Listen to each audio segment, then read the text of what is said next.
1 in 4 people will develop heart failure at some point in their life. Let that number sink in for a second. Not 1 in 100, not 1 in 50, 1 in 4. And here's the part almost nobody tells you.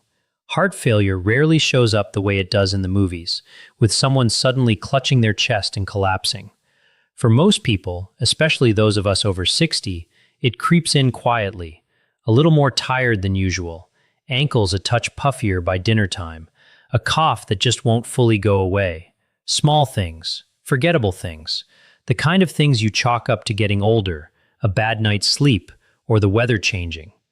That is exactly how heart failure prefers to operate, unnoticed for as long as possible. Because by the time many people finally bring it up with their doctor, usually after a family member insists, their heart has often already been struggling for months, sometimes years. And here's what genuinely frustrates cardiologists. Nearly every one of the 8 warning signs we're about to walk through today has been documented again and again as a symptom that seniors, and sometimes even their own doctors, explain away as something else entirely. If you're over 60, or if you love someone who is, I want you to really pay attention for the next 20 minutes or so. Not because I want to scare you. Fear on its own helps absolutely no one. But because every single one of these 8 signs is something you can act on, starting today, once you know what to look for. And catching heart-related changes early doesn't just add years to your life. It tends to add quality, independence, and more good time with the people you love to the years you already have. So let's get into exactly what your heart might already be trying to tell you, one sign at a time. Cardiologists who specialize in heart failure will tell you the same thing over and over. The earlier this condition is caught, the more treatment options you have, and the better your quality of life tends to stay. Heart failure isn't a single dramatic event. It's a process, a gradual decline in how efficiently your heart pumps blood to the rest of your body. Recent research from major heart health organizations shows that heart failure remains one of the leading contributors to cardiovascular-related deaths in the United States. And that's a big part of why early recognition matters so much. That same research shows the risk climbs sharply after age 60, simply because decades of ordinary wear on the heart muscle, the valves, and the blood vessels start to add up. Some of the most recent estimates suggest that roughly 1 in 4 adults will develop heart failure at some point in their life. I'm not sharing that number to alarm you. I'm sharing it because heart failure is common, and common conditions deserve to be common knowledge, not something we only learn about after a hospital stay. Here's what's genuinely frustrating, and it comes up again and again in medical literature. These early symptoms are so often mistaken for ordinary aging. Fatigue gets blamed on just getting older. Swollen ankles get blamed on sitting too long. Breathlessness gets blamed on being out of shape. Even attentive doctors, working within short appointment windows, can miss the overall pattern if a patient mentions only one symptom instead of the full picture. That's exactly why this video exists.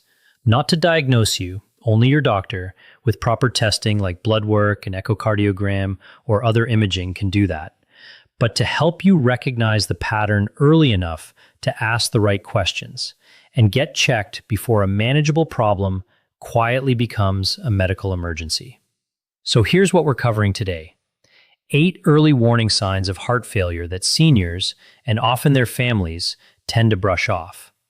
For each one, I'll walk you through exactly what's happening inside your body, what the research tells us, and what you can practically do about it starting this week.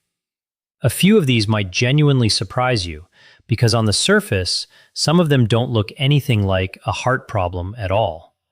In fact, one sign on this list is so frequently mistaken for a completely unrelated condition that people sometimes live with it for months before anyone thinks to check their heart. We'll get there. Let's start with sign number 1. The first sign is fatigue, but not the ordinary kind you feel after a poor night's sleep or a long day working in the garden. This is a deeper, heavier tiredness that doesn't really improve with rest, and that shows up even when you haven't done very much at all. Here's what's happening inside your body. When your heart's pumping ability weakens, even slightly, it struggles to push enough oxygen-rich blood out to your muscles and organs. Your body responds by prioritizing blood flow to vital organs, like your brain and kidneys, which means your arms and legs simply don't get the fuel they need.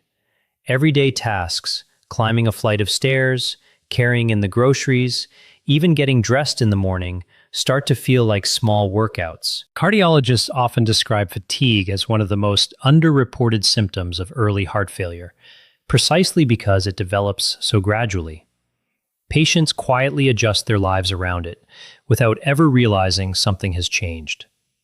Research on heart failure patients consistently finds that unusual fatigue was present for months before diagnosis in a large share of cases, and yet it's rarely the symptom that actually sends someone to the doctor. Consider someone like Mary, a 74-year-old retired teacher who loved her daily walks around the neighborhood. Over a few months, she started needing to sit down halfway through her usual route, something that had never happened before in the 15 years she'd been walking that same path. She assumed it was simply old age catching up with her. It wasn't until her daughter noticed and gently insisted she mention it at her next checkup that testing revealed early heart failure. Mary's story isn't meant to suggest fatigue always means heart failure. Most of the time, it doesn't. But a genuine, unexplained shift away from your normal energy baseline, especially one lasting more than 2 or 3 weeks, is worth mentioning to your doctor. Before we move to sign number 2, if you're finding this kind of clear, honest, science-based breakdown useful, I'd really appreciate it if you considered subscribing. This channel exists for exactly this reason. Real research explained simply for people who want to stay sharp, strong, and independent as the years go on. All right, let's keep going. Fatigue rarely shows up completely alone. In fact, the next sign is something your body starts using almost immediately to compensate for it. And it's one that people over 60 are especially likely to blame on simply being out of shape. The second sign is shortness of breath. Doctors sometimes call it dyspnea, during activities that never used to leave you winded. Walking out to check the mailbox, climbing a single flight of stairs, even carrying on a conversation for a few minutes without needing to pause and catch your breath. Here's the biology behind it. When your heart can't pump efficiently, blood can back up into the vessels that lead to your lungs. That extra pressure pushes fluid into the tiny air sacs where oxygen normally passes into your bloodstream. Your lungs become mildly congested, almost like a persistent, low-grade case of wet lungs, and that makes every breath just a little less effective than it should be. Your body compensates the only way it knows how, by breathing faster, which is why you feel out of breath sooner than the activity would normally warrant. This is one of the most consistently documented early symptoms in heart failure research, and it's also one of the easiest to explain away. Many seniors attribute it to gaining a bit of weight, general deconditioning, or simply getting older, when in reality, it can be one of the clearest signals your heart is sending you. Here's a quick myth versus fact moment, because I think it matters. Myth: heart failure means your heart has completely stopped working. Fact: heart failure means your heart isn't pumping as efficiently as it should, not that it has failed or stopped altogether.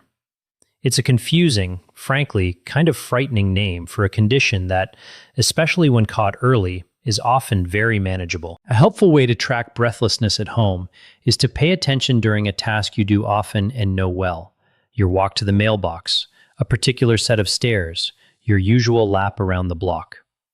If something that used to be effortless now leaves you noticeably winded, or if you catch yourself avoiding stairs you used to take without a second thought, that pattern is worth mentioning to your doctor.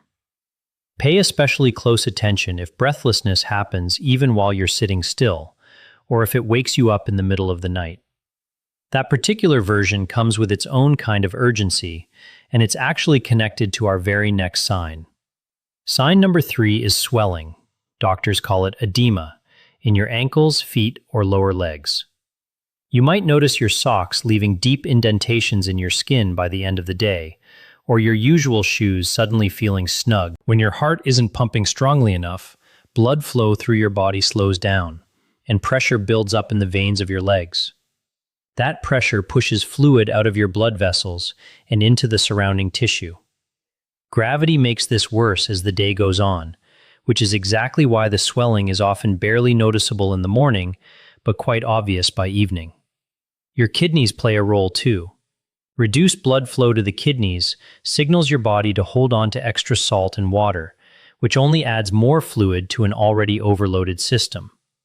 Doctors who treat heart failure consider ankle and leg swelling one of the classic, textbook signs of fluid buildup, and it's frequently one of the very first physical changes a patient or an observant family member actually notices. A simple way to check this at home is to press a finger gently into your shin for several seconds, then let go.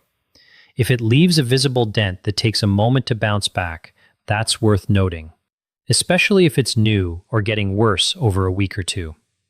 Elevating your legs in the evening might offer some temporary relief, but please don't treat that as a fix.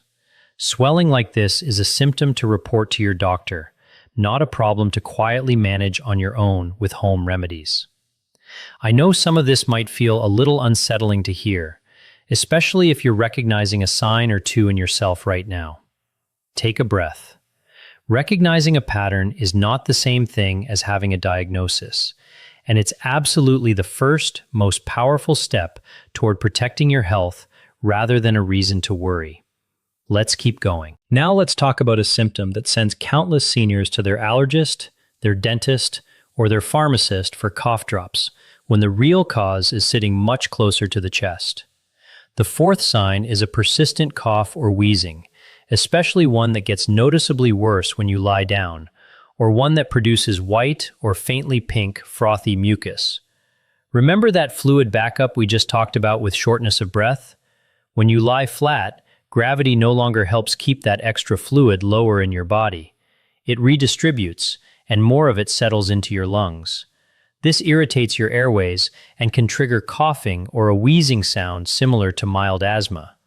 Some people find they need an extra pillow or two just to breathe comfortably at night without ever stopping to ask themselves why. This particular symptom is so often mistaken for allergies, asthma, or acid reflux that it can take months, sometimes far longer, before anyone connects it to the heart. In heart failure literature, this specific nighttime pattern, doctors call it orthopnea when it's tied to lying flat, is considered one of the more telling warning signs, precisely because an ordinary cough usually doesn't care what position your body is in. Here's a simple pattern to check for yourself. Have you added a pillow or two over the past several months just to sleep comfortably? Does your cough noticeably ease up when you sit upright? If either answer is yes, that's meaningful information worth sharing with your doctor, especially alongside any of the other signs we've already covered. And here's the surprise I mentioned earlier. A cough that seems to have absolutely nothing to do with your heart can, in fact, be one of its loudest warnings. The next sign catches almost everyone off guard because it can show up within a day or two, and it has nothing at all to do with what you ate for dinner. Sign number 5 is sudden weight gain. We're talking 2, 3, sometimes even 5 pounds within just a day or two with no real change to your diet. This is not fat, this is fluid. When your heart struggles to keep up, your body retains extra water and salt, trying, in its own misguided way, to maintain blood pressure and circulation. That extra fluid has to go somewhere, and it can accumulate faster than most people would ever expect. This is actually one of the most reliable early indicators that heart failure specialists rely on.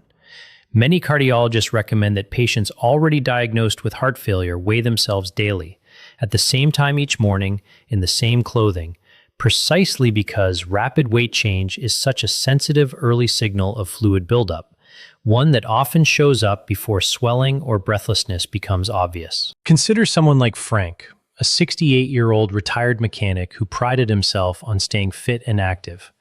He noticed his favorite belt suddenly felt tight, and the bathroom scale showed a 4-pound jump over 2 days. He nearly brushed it off as holiday eating catching up with him, except it was the middle of March. That small red flag was enough for his doctor to order further testing, which caught early heart failure before it had a chance to progress. My advice? Plain and simple. If you notice a rapid jump on the scale that your eating habits genuinely don't explain, don't wait it out for a week to see if it resolves on its own. Call your doctor that same week. Quick check-in before we continue. I'd genuinely love to know, how many of these 8 signs have you noticed in yourself or in someone you care about? Drop a comment below with your age and which sign caught your attention the most. I read every single one, and it helps me know what to focus on in future videos. All right, let's keep moving. Fluid buildup doesn't just affect your legs and lungs. It can also creep into your digestive system, which brings us to a sign that often gets mistaken for a simple stomach problem. Sign number 6 is a loss of appetite, feeling uncomfortably full after just a few bites, or a general low-grade nausea that doesn't seem connected to anything you ate. When circulation slows down, blood flow to your digestive organs, your stomach, intestines, and liver gets reduced, and fluid can also build up around these organs. The result is a stomach that feels full and bloated far too quickly, along with a general disinterest in food that's easy to mistake for simply not being as hungry as you used to be in your senior years. This symptom is particularly important because it's one of the most commonly overlooked, even by families paying close attention. Here's something that surprises most people. Unintentional weight loss from reduced eating, combined with fluid weight gain elsewhere in the body, can actually mask each other on the bathroom scale. That's part of why this sign so often slips past unnoticed until a doctor specifically asks about appetite changes during an exam. If you've noticed you're eating noticeably smaller portions than you used to, or feeling uncomfortably full very quickly, please don't simply chalk it up to a smaller appetite in your golden years. Bring it up at your next checkup, particularly if it's a new pattern over the last month or two, and especially if it's showing up alongside any of the other signs we've discussed today. The next sign might be the quietest, and honestly the most easily misunderstood of all 8, because it doesn't just affect the body, it affects the mind, and it's very often mistaken for something far more permanent. Sign number 7 is trouble concentrating, increased forgetfulness, or a kind of mental fog that genuinely wasn't there before. Your brain is remarkably sensitive to how well oxygen-rich blood reaches it. When your heart's pumping efficiency drops, even modestly, blood flow to the brain can decrease just enough to affect concentration, memory, and overall alertness. In more advanced cases, fluid imbalances and lower sodium levels, which can sometimes accompany heart failure and its treatment, add to this effect even further. This is genuinely one of the most under-recognized symptoms in older adults, because cognitive changes are so quickly and so often attributed to normal aging or early dementia. Medical research has increasingly pointed to a real connection between reduced cardiac output and cognitive symptoms in seniors. Yet it remains one of the least discussed signs in everyday conversations about heart health. Consider someone like Robert, an 81-year-old widower whose daughter noticed he seemed foggier during their weekly phone calls. He'd forget details he would normally remember without effort, and he'd lose his train of thought mid-sentence more than usual. The family initially worried about the early stages of dementia. As it turned out, Robert's heart function had quietly declined over time, and once his treatment began, a meaningful amount of that mental fog lifted within a matter of weeks. The lesson here isn't that every memory lapse points back to your heart. Most of them absolutely don't. But if new confusion or fogginess shows up alongside physical symptoms like fatigue or swelling, please don't automatically assume it's just age. Bring it up with a doctor and ask directly whether it could be connected to your heart. That brings us to our 8th and final sign, one that many people assume is simply an unavoidable part of getting older, especially men who assume it's entirely related to their prostate. The 8th and final sign is needing to urinate more frequently at night, waking up 2, 3, or more times, even if you haven't been drinking much of anything before bed.